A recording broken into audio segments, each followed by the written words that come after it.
Let's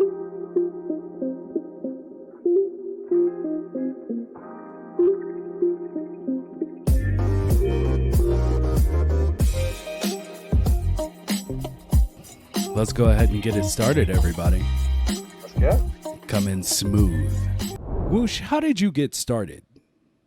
Ooh, so that's an interesting thing because, like, I have to go way back, back to Little Big Planet. If you guys don't know what it is, Media Molecule. So you're an OG. Stuff. Yeah, I've been around for a while, and I was a little kid at the time of Little Big Planet, but that was something that was like mind-blowing to me because all these ideas I had, I could then make in a game. Like, that's amazing because again, as a kid that loves playing games, being able to make your own games is awesome because we all have ideas, right? We play our games and we're like, ooh, but what if they did this? So getting a chance to do that was just awesome. And that I went through all of them. It's changed to Sumo Digital, wasn't as good. That's a whole different thing. We don't talk about that. But basically, when I found out, like, later on, I'm like, well, what happened to Media Molecule? They didn't do Little Big Planet 3, so, like, where have they been? And I found out that they were working on something called Dreams. And the instant that I found out about it, I was just hooked. And my life became consumed. I have a journal just sitting right over there where you can't see I'm pointing to, just filled with the ideas that I had when I found out about Dreams. That I still haven't gotten to, for the record, but they're there. And and that pretty much got me into Dreams. Just that. Are you trained in it otherwise? Like, I mean, just off of the top, when I subscribed to your YouTube channel, I noticed that you seem to have a very firm grasp on logic, whereas like me trying to do logic is, it's horrible. So, like, you seem to have a handle on it. And is it just because of how familiar you've become with Dreams, or did you start off in something close to it as a profession, maybe? Well, I mean, it's probably because I'm a really good actor and editor that you think that. But the truth is, like, I did a little bit of like robotics in high school. Math was a good subject for me, so I did well in that. And then I come from an animation background, so doing flash animations in school and doing some light, I forget the word, like just some light work on that kind of stuff. That kind of carried over into Dreams a little bit. So I have like that understanding of like, okay, I know how to draw stuff, I know how to animate, I know how to like how computers kind of work. So it kind of played into the stuff I currently do in terms of Dreams. But I suppose not only that though. I mean, did you do a lot of level editing in Little Big Planet back in the day? A little bit, not honestly, not too much, because again, little kid, so I wasn't really that good. I think Little Big Planet, I think, is more just what, like, actually, you know what? No, that's a lie. There's part of that okay, the level design I never got into because I'm just bad at that. That's honest. But like the logic from Little Big Planet is very similar to the one in Dreams. Well, like that's what I was gonna say. It's like 1-to-1, some of it. So like if you know Little Big Planet logic, you know Dreams logic. So that was like my advantage a little bit. Okay. Yeah, See, I think that's the advantage of a lot of people that migrated over to Dreams from Little Big Planet. And I think that was a great move on Media Molecule's part for the community that they already had with Little Big Planet, is to sort of mirror the logic that was in the level editing progress of Little Big Planet and move that into Dreams. Absolutely. It's just easier for people to understand the mechanics of Dreams and be able to get things going a lot quicker. So yeah, it's a good idea. Yeah. Yeah, and I loved Little Big Planet, but it was mostly me just running around trying to get time to play. Like, it was a really busy time in my life, so I was like super pumped about it, bought it like day one, and I was like, yeah, I'm going to get to play this. And then life was like, you don't get to touch your games for 2 years. And I was like, oh, okay, well, I guess that's cool. And yeah, so, I mean, that's cool that a lot of people got to really get familiar, I guess, with Media Molecule's, how would you say, just the way they do things before Dreams came out. That's awesome. We're loyal. Yeah. Because I had the same reaction when they announced Dreams, which I went over last episode, where the moment I saw it, I was like, that's for me. That game is exactly what I've been asking for. And it hasn't disappointed. And so, yeah, Yeah. Is there, James, you said that you had a few questions for him that you wanted to throw out. Is there anything you wanted to get to right now?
Well, on that topic, being that you brought it up, and you know what? Let's continue on this. It's just, no.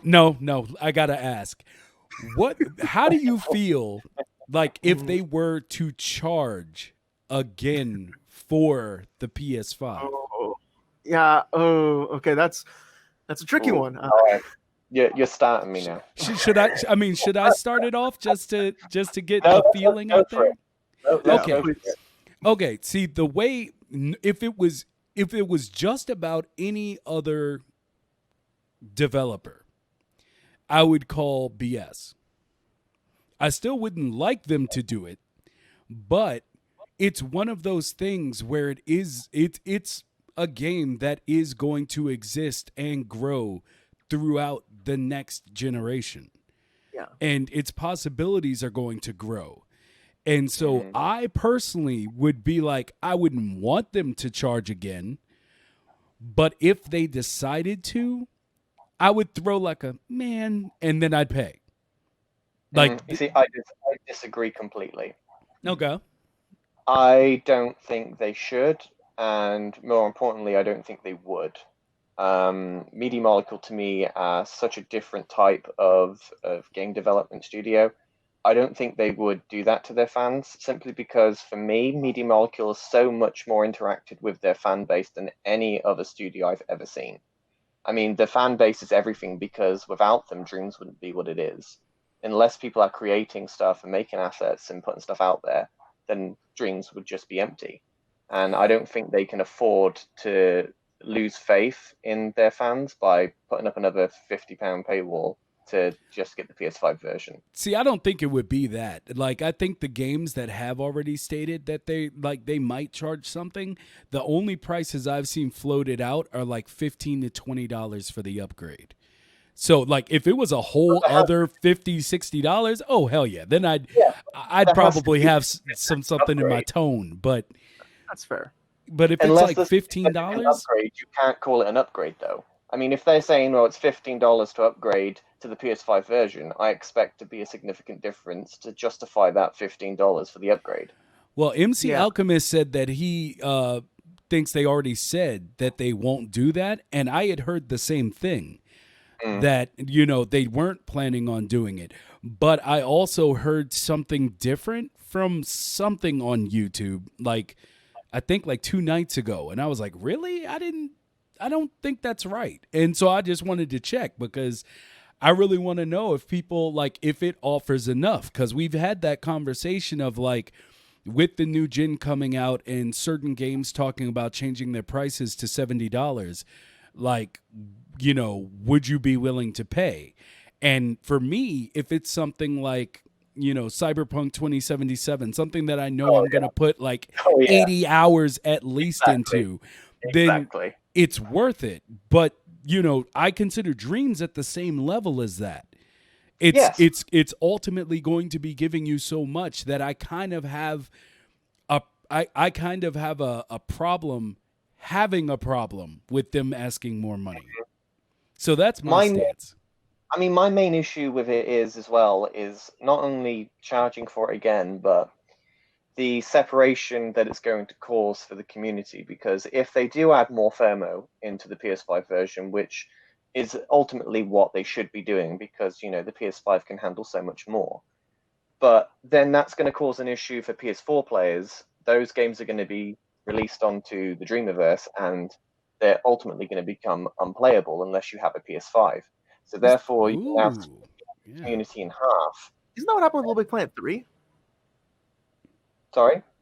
Like, wasn't there like version differences between the PS4 and PS3 for Little Big Planet 3? I can't remember. Like, I want to say Yeah, like I there's don't certain remember levels that were made at Little Big Planet 3 on PS4 that were not playable on the PS3 version.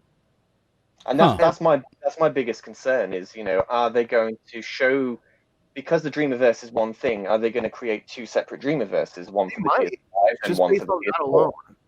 Because I mean, okay, the PS5 has to have some kind of difference, right? It's got to, yeah, it has to. So like, I think considering that, like, well, for one thing, PS5 is more powerful, so I feel like by default that kind of makes it so that like anything made on the PS5 won't work on the PS4 because it's using more power that's not available.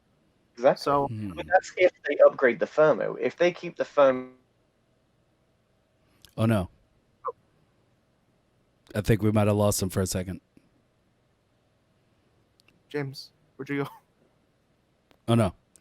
He might have to come back. Yeah, he might have to come back to us. Come back to us. So anyway, I'll just until he kicks back in. Well, so what was your thoughts? Like, yeah. Oh, sorry. No. Go ahead. I was gonna just quickly add because like I feel like I could see them doing what you said and having like a little extra charge. That makes sense to upgrade. And it's weird. I feel like it's okay, like because people support MM so much that they would cough up the money, right? Yeah. So like they probably might. And again, I think just having a better thermo is such a big difference that I think it kind of is worth the upgrade. I mean, for me personally, it'll be worth it if they can just. I don't like that you can that when you output it, like unless you're capturing it while you're playing it through your computer. Like I don't like that they output to like YouTube or Twitter in like 720. Yeah, I think, and that's a PS4 thing, I believe, right? Yeah, like yeah. So like yeah, so that's so it's very limited. Even if they make it so that you can just upload it then to like 1080, I'll be happy. I'll pay $15 for that. Just if they, I mean, of course, everybody would want 4K. I'm not saying to undershoot it, but yeah, if they could just do that, that would be enough for me. Now, James, great to have you back. Yes, you are back. I don't know. We were talking, or you were talking, and all of a sudden you just like froze. I thought the Matrix had gotten you, man. We were worried. I wish the Matrix got me. He's beginning to believe. So did you catch my whole speech on the firmware with PS4 and PS5? Did that come through? We got some of it, but I mean, you definitely froze while you were in the middle of speaking, so I don't think we got all of it. Oh, okay. So my basic point was if they keep the firmware the same, then the community won't be split. But the PS5 will still be able to push out higher frame rates of those games, even though the firmware hasn't changed, because it ultimately has better power.